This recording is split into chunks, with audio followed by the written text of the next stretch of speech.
الحمدللہ رب العالمین والصلاة والسلام علی سید الانبیاء والمرسلین نبینا محمد وعلی آلہ وصحبہ اجمعین، اما بعد۔ محترم ناظرین کرام،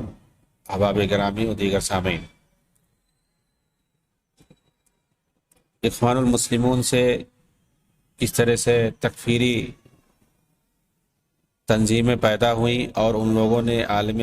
اسلام کو تباہ کرنے اور برباد کرنے میں کس طرح سے اپنا حصہ لیا، اس پر گفتگو ہو رہی تھی۔ اور سیریا کے اندر تلیہ المقاتلہ کے نام سے جو تنظیم اخوانیوں نے بنائی تھی، اور اس تنظیم نے کس طرح سے حافظ الاسد کی حکومت کے خلاف، اس کی فوج کے خلاف اور اسی طرح سے حکومتی اداروں کے خلاف کس طرح سے حملے کیے، جس کو بنیاد بنا کر کے اس نے سنی مسلمانوں کو نشانہ بنانا شروع کیا، اور اس کے بعد سیریا کے اندر کس طرح سے سنی اور شیعہ کے درمیان اختلاف ہوا، اور پھر اس کے بعد سیریائی حکومت نے جو مشہور اکثریتی، جو سنی اکثریتی شہر تھے جسے حمات اور حلب، کس طرح سے اس نے اینٹ سے اینٹ بجا دی۔ ان شہروں کا ہزاروں سنی مسلمانوں کا اس نے قتل کیا، اور یہ سارے اخوانی وہاں سے بھاگ کر کے خلیجی ممالک میں چلے آئے، اور وہاں پر مصیبت جو اٹھایا، جو پریشانی اٹھائی، مارے گئے، بے گھر کیے گئے وہ سنی مسلمان۔ یہ تنظیم جس سے کئی ایک جڑے اور ان کو گرفتار کیا گیا، لیکن یہ تنظیم ختم نہیں ہوئی۔ التلیہ المقاتلہ، ابو مصعب سوری جو بہت مشہور ہے، عمر عبدالحکیم، مصطفیٰ ست مریم، اگر دیکھیں تو یہ سب ایک ہی شخصیت کے مختلف نام ہیں، اور بہت ہی مشہور شخص ابو مصعب سوری، اور اس نے کئی نام اپنا بدلا اپنی شخصیت کو چھپانے کے لیے۔ سیریا کے اندر 1958 میں یہ شخص پیدا ہوا تھا، اخوان المسلمون تنظیم سے ملا، پھر چند ہی دنوں میں اسے سیریا کے اندر سرگرم اخوانی مسلح گروپ التلیہ المقاتلہ کا سرگنا بنا دیا گیا۔ یہ اپنی مشہور داعشی کتاب دعوت المقاومہ الاسلامیہ العالمیہ کے اندر دیکھیے کیا لکھتا ہے۔ اس کی بہت مشہور کتاب ہے، یہ تقریباً 1500 صفحات پر مشتمل یہ کتاب ہے، اور 2 اجزاء میں ہے، بہت ہی خطرناک یہ کتاب ہے۔ اس کے اندر اس نے اسلامی حکومت کیسے کی جائے اس کا پورا جو ہے خاکہ اس نے اس میں تیار کیا ہے، اور اس کا نام رکھا ہے دعوت المقاومہ الاسلامیہ العالمیہ، عالمی پیمانے پر اسلامی دعوت کو کیسے رواج دیا جائے۔ جس طرح سے کہ خمینی نے الحکومت الاسلامیہ نام کر کے کتاب لکھی تھی، ان لوگوں نے اس طرح سے تکفیری کتاب معالم فی الطریق جس طرح سے کتاب لکھی تھی سید قطب نے، اور اسی طرح سے خلافت و ملوکیت کے نام سے جو عربوں کے یہاں مشہور ہے الخلافت والملک،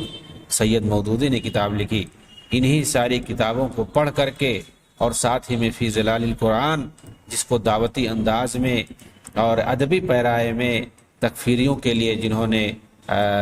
قرآن کی تفسیر لکھی سید قطب نے، یہ ان ساری کتابوں کو پڑھ کر کے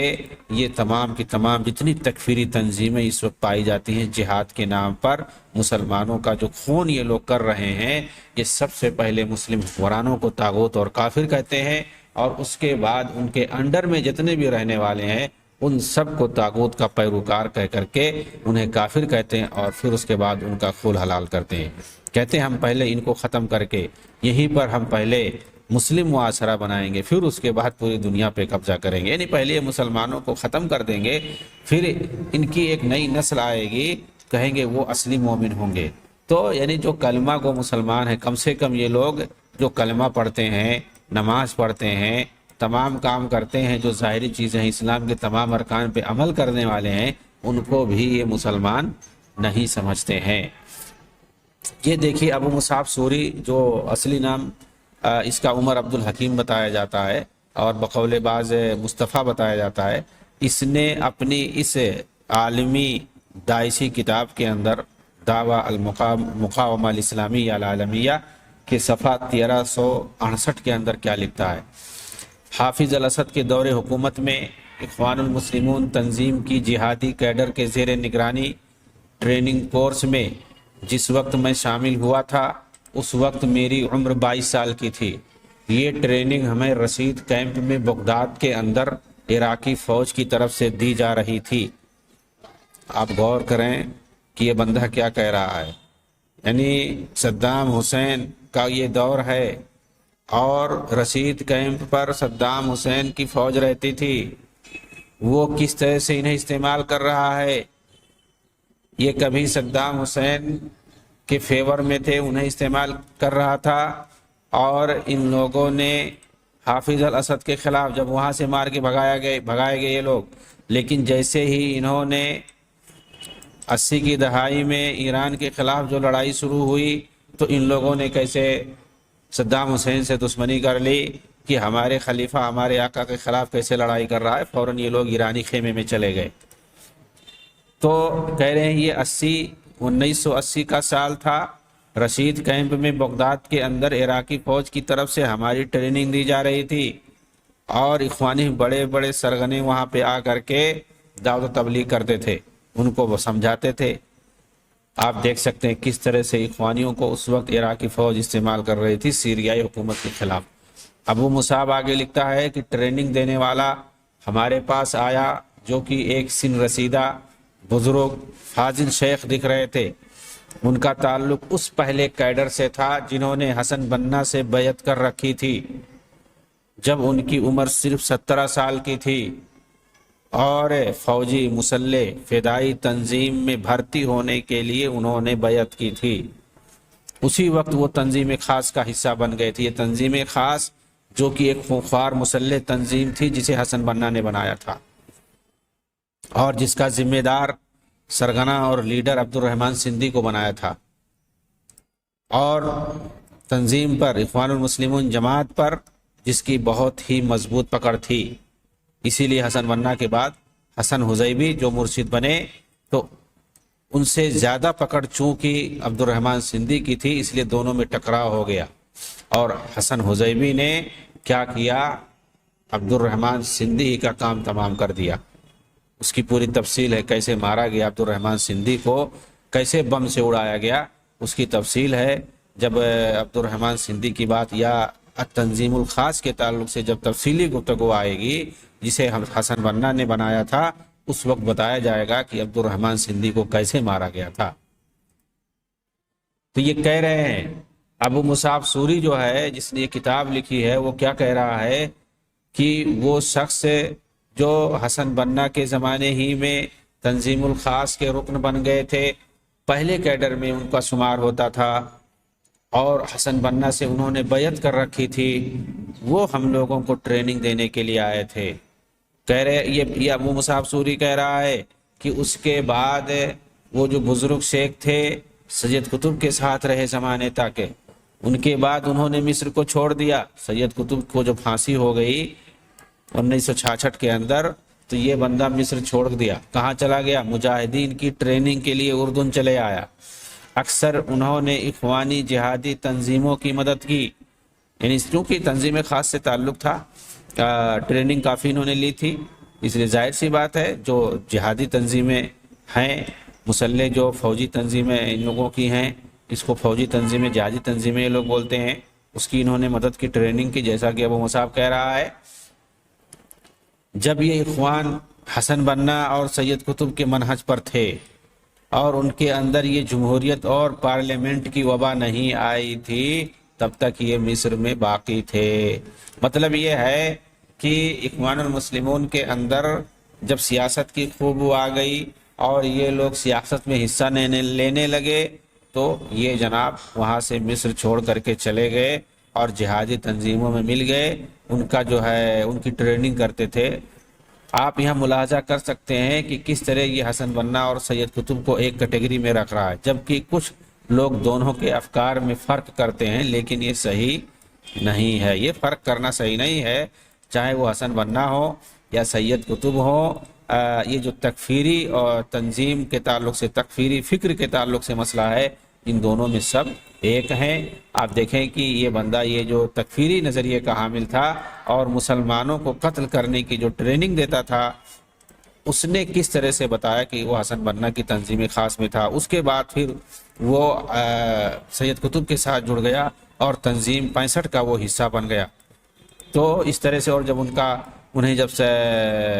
پھانسی دے دی گئی تو پھر مصر چھوڑ کر کے وہ اردن چلا گیا. سیریا اور عراق یہ گھومتا رہتا تھا اور جو جہادی تنظیمیں تھی ان لوگوں کو ٹریننگ دیتا تھا مختلف جگہوں پہ. پھر آگے مصعب سوری کیا کہہ رہا، وہ مصعب سوری پھر وہ ٹرینر ہمارے سامنے آتا ہے، یعنی رشید کیمپ میں جب وہ ٹریننگ کے لیے آیا تھا، کہہ رہے ہیں کہ وہ ہمارے سامنے آتا ہے، مصری لہجے میں سوال کرتا ہے. سوال کیا ہے؟ کیا آپ لوگ اخوان المسلمون ہیں؟ ہم نے کہا جی ہاں.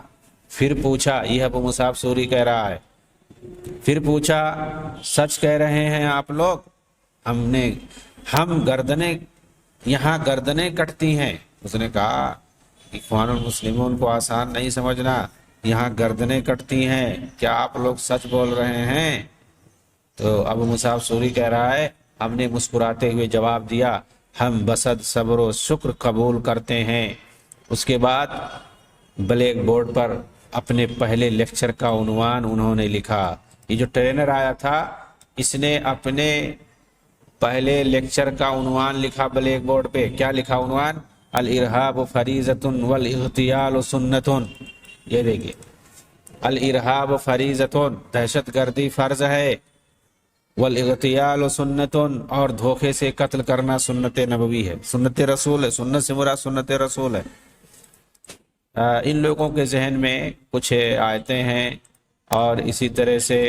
کچھ نبی صلی اللہ علیہ وسلم کی سیرت کے کچھ واقعات ہیں. ان کی روشنی میں یہ کہتے ہیں کہ دہشت گردی یہ فرض ہے. دہشت گردی کا مطلب یہ ہے کہ دشمنوں کے اندر خوف اور رعب ڈالنا. کس طرح سے خوف اور رعب ڈالنا؟ قتل کر کے، بمباری کر کے، اس طرح سے معصوموں کا جہن لے کر کے ان کو جو ہے ان کے اندر خوف کرنا،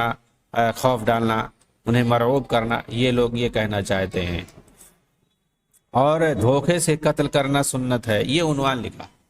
دھوکے سے قتل کر سکتے ہیں اس لیے کہ اللہ کے رسول کے زمانے میں ایک کافر کو دھوکے سے قتل کیا گیا. ان کے نزدیک ہے، ان سب کا جواب دیا جائے گا انشاءاللہ اسی جو ہے سیریل میں، اخوانی جماعت اور تکفیر والی سیریل میں اس کا جواب دیا جائے گا پورا. تو یہ بندہ پہنچتا ہے اور بلیک بورڈ پہ لکھتا ہے الارہاب فریضۃ، دہشت گردی فرض ہے، والاغتیال سنۃ، اور دھوکے سے قتل کرنا یہ سنت ہے. پھر اس لیکچر کے اندر یہ ابو مصعب سوری کہہ رہا ہے شیخ نے ان تمام مجاہدین کے قصے بتائے جنہوں نے اس میدان میں شہادت حاصل کی ہے. کون سے مجاہدین؟ یہ اخوانیوں کے، یعنی اخوانیوں نے کس طرح سے دھوکے سے قتل کیا بہت سارے لوگوں کو بمباری کر کے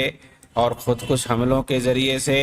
اور پھر اس کے بعد کیسے شہادت پائی، شہادت کے مقام پر فائز ہوئے. ان لوگوں کی اپنی جو شہادت ہوتی ہے کہ خودکشی کر لو اس کے بعد شہید ہو جاؤ، وہ اسی کو یہ لوگ شہادت کہتے ہیں، حالانکہ خودکشی سے کوئی شہادت نہیں پاتا ہے. یہ ابو مصعب سوری القاعدہ کا اہم لیڈر مانا جاتا ہے. اسی کے بارے میں کہا جاتا ہے کہ داعش کا مینوفیسٹو اسی نے تیار کیا ہے، بلکہ اس تنظیم کا یہ فکری اور عسکری اصل قائد مانا جاتا ہے. خود تو اس دنیا سے رخصت ہو گیا ہزاروں معصوموں کی جان لے کر، لیکن ساتھ ہی اپنے پیچھے ایک خونی فکر چھوڑ گیا جس کے اثرات دیر تک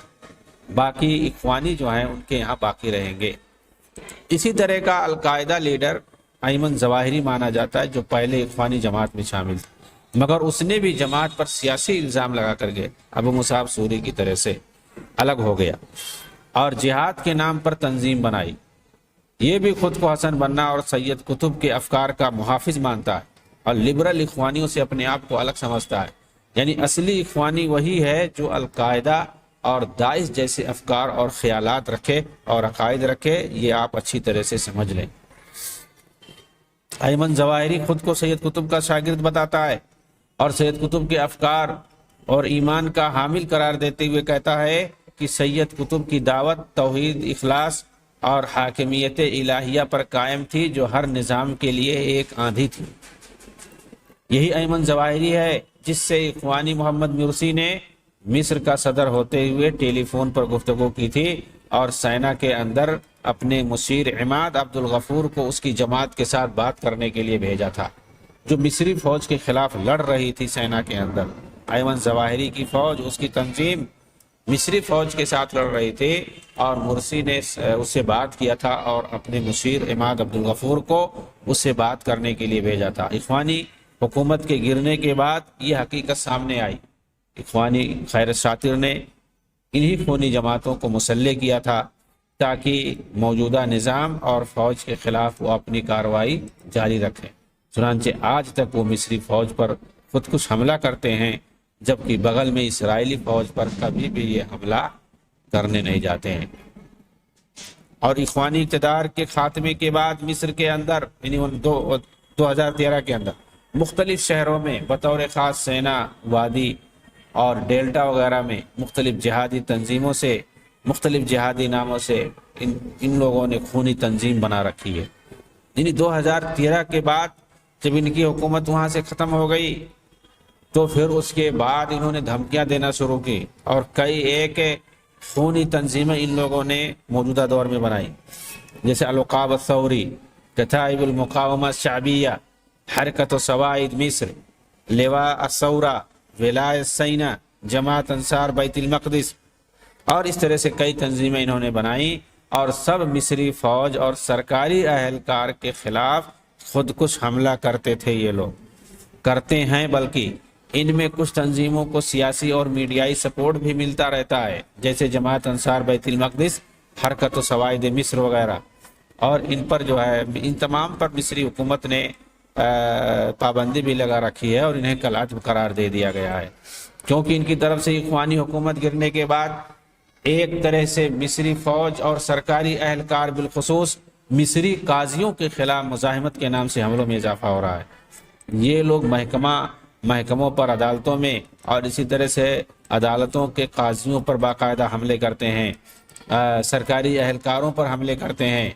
مصری فوج کے خلاف حملہ کرتے ہیں، ان کو طاغوت کہہ کر کے طاغوتی فوج کہتے ہیں۔ تو یہ ساری تنظیمیں حملہ کرتی ہیں، ان کو سمجھایا جاتا ہے حسن بن صباح کی طرح سے۔ یہ لوگ سمجھاتے ہیں کہ تم لوگ اگر مارے جاؤ گے، پکڑے جاؤ گے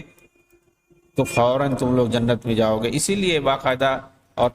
پکڑے جانے کا تو خوف رہتا ہی ہے 100%، اسی لیے بتا دیتے ہیں کہ اس سے بہتر ہے کہ پکڑے جاؤ اور پھر اس کے بعد جیلوں میں ڈالے جاؤ اور وہاں پہ سڑے جاؤ، اس سے بہتر ہے کہ خود ہی کو مار لو، خودکشی کر لو۔ تو یہ لوگ بمبار بن کر کے، انسانی بم بن کر کے جاتے ہیں، اور جہاں ان کو حملہ کرنے کی ہدایت دی جاتی ہے ان کے سرغنوں کی طرف سے، وہ لوگ وہاں پہ جا کر کے حملے کرتے ہیں، چاہے وہ عدالت پر حملہ ہو، چاہے وہ عدالت کے قاضیوں پر حملہ ہو، چاہے وہ کسی بھی سرکاری اہلکار پر حملہ ہو یا مصری فوج کے خلاف حملہ ہو، کسی بھی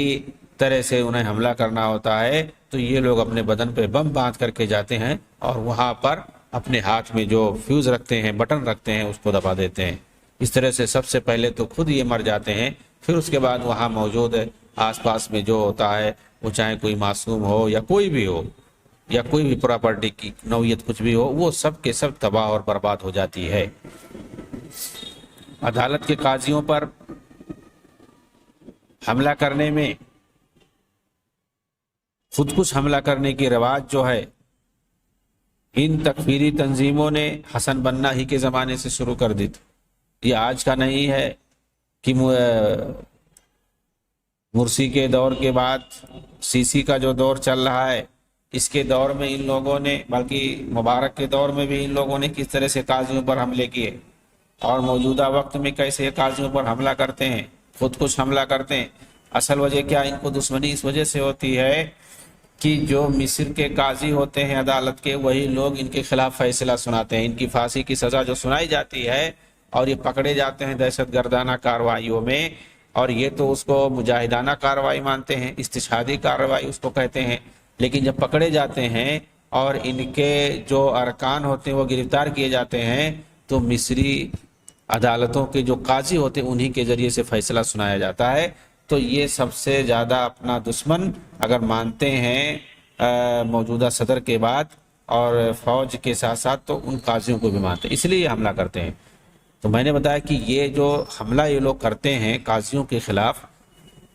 یہ حملہ آج سے نہیں، یہ حسن بننا کے زمانے سے چلے آ رہا ہے۔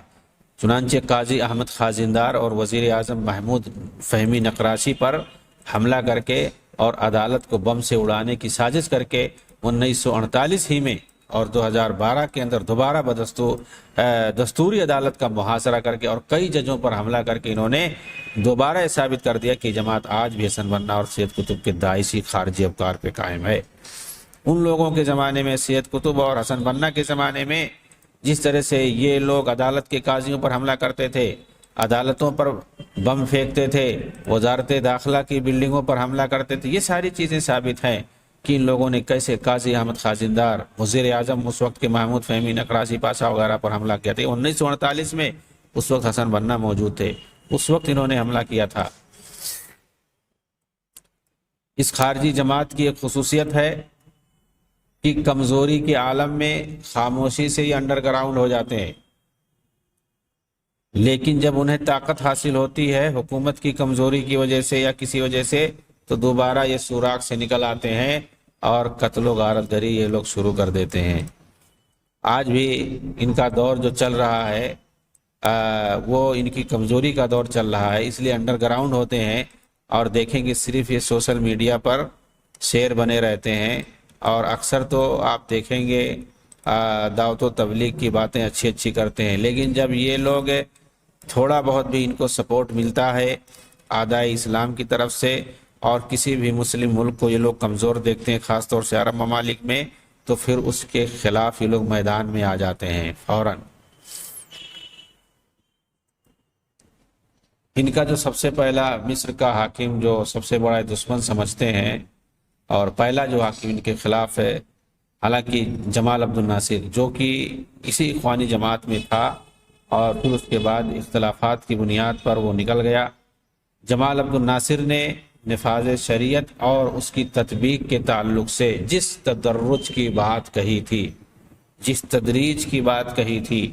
اسی تدریج کے قائل خود اخوانی بھی ہیں، بلکہ یہ تو 4 قدم مزید آگے ہیں کہ پہلے جمہوریت سے کام چلائیں گے، پھر موقع ملے گا تو شریعت نافذ کریں گے۔ یہ بات بالکل، چونکہ وہ بھی اخوانی تھا پہلے، اس نے بھی باقاعدہ یہی بات کہی تھی کہ پہلے حکومت مضبوط ہو جائے اس کے بعد ہم شریعت نافذ کریں گے باقاعدہ۔ عمر تلمسانی نے مصری پارلیمنٹ کے ایک سیشن میں دکتور رفعت المحجوب سے ایک بار نفاذ شریعت پر گفتگو کرتے ہوئے کہا، علی محلن تدریجین علی محلن تدریجین، ابھی ٹھہرو، دھیرے دھیرے نافذ کریں گے۔ یہ کون بولا تھا؟ عمر تلمسانی، یہ اس وقت مصری پارلیمنٹ کے رکن تھے۔ در حقیقت جمال عبد الناصر بھی اخوانی جماعت کا ممبر تھا، وہ بھی وہی خیال رکھتا تھا جو عام اخوانیوں کا تھا۔ باقاعدہ یوسف قرضاوی جو موجودہ دور میں اخوانیوں کے سب سے بڑے عالم مانے جاتے ہیں، انہوں نے باقاعدہ فتویٰ دیا غزہ کے اندر، جو فلسطین میں جہاں پر اخوانیوں کا قبضہ ہے، وہاں کے کچھ لوگوں نے جب مطالبہ کیا کہ آپ لوگوں کو ہم نے ووٹ دیا تھا اور غزہ پر آپ لوگوں کی جو حکومت آئی ہے ہم لوگوں کی وجہ سے آئی ہے، صرف اس وجہ سے کہ آپ نے حکومت پانے کے بعد شریعت کے نفاذ کا وعدہ کیا تھا۔ ایسے تمام لوگوں کو جن لوگوں نے مطالبہ کیا اور وہ سڑکوں پر باقاعدہ آئے، ان لوگوں کو اخوانی جماعت نے، حماس نے گرفتار کیا، انہیں مارا، بلکہ کچھ لوگوں کو تو بم سے اڑا دیا۔ اس وقت یوسف قرضاوی سے انہوں نے فتویٰ مانگا تھا اور انہوں نے جواب دیا تھا باقاعدہ کہ ابھی وقت نہیں ہے شریعت کے نفاذ کا، ابھی جمہوریت سے کام چلاؤ، وقت آئے گا تو پھر شریعت نافذ ہو جائے گا۔ یہ لوگ بیوقوف ہیں اور ان لوگوں کو عقل نہیں ہے، یہ جاہل ہیں جو شریعت کی نفاذ کا مطالبہ کرتے ہیں۔ یہ یوسف قرضاوی نے باقاعدہ جواب دیا تھا اور یہ پورا ریکارڈ میں موجود ہے، ان کی ویڈیو کے ساتھ، ان کی آواز کے ساتھ۔ تو میں جمال عبد الناصر کے بارے میں بتا رہا تھا کہ یہ بھی اسی اخوانی خیال کا حامی تھا کہ پہلے حکومت کو مضبوط کیا جائے، پھر اس کے بعد نفاذ شریعت کیا جائے گا، مگر چونکہ وہ ایک عام ممبر ہونے کی وجہ سے ایک ہی جست میں صرف جماعت ہی کا نہیں پورے ملک کا صدر بن گیا، جبکہ اخوانی قاعدے کے مطابق کئی مرحلوں سے گزرنا پڑتا ہے، پھر وہ بڑے پوسٹ پہ جاتا ہے۔ چنانچہ پہلے ان کے یہاں اخ عامل سے اخ مجاہد، پھر اس کے بعد نقیب، پھر نائب، پھر مرشد، پھر ملک کا سربراہ ہونا چاہیے۔ یہ ان کے یہاں اسٹیپ بائی اسٹیپ ہے۔ اسی لیے جماعت نے انقلابی فوج اور اس کی حکومت کا ساتھ چھوڑ دیا اور اس کی تکفیر کر دی کہ یہ تو جماعت کے اصول سے نکل گیا، اس نے خلاف ورزی کی ہے، یہ ایک اخ عامل تھا، پہلے مقام پہ تھا، یہ اچانک کیسے آخری مقام پہ پہنچ گیا، مرشد سے بھی آگے پہنچ گیا، ملک کا حاکم بن گیا، سربراہ بن گیا، یعنی خلیفۃ المسلمین کا مقام اس نے حاصل کر لیا۔ اسی لیے اس کی تکفیر کر دی گئی، خاص طور سے حسن حزیبی جو اس وقت دوسرے مرشد سے اخوانیوں کے، انہوں نے تکفیر کر دی۔ بہت سارے اخوانی ممبران جو تھے انہوں نے اس رائے کو برا سمجھا کہ ہم تکفیر نہیں ہمیں کرنی چاہیے، وہ اپنی ہی جماعت کا تھا، اس کو سمجھائیں گے، لیکن حسن حزیبی نے اس کی تکفیر کر دی تھی، کیونکہ اخوانی فکر کے مطابق جماعت سے فوج نے خروج کر دیا تھا۔ اگر غور سے دیکھیں گے تو پتہ چلے گا کہ اخوانیوں کے نزدیک تکفیر کا مسئلہ جماعت سے ولا اور برا پر جڑا ہوا ہے، یعنی یہ جو تکفیر کرتے ہیں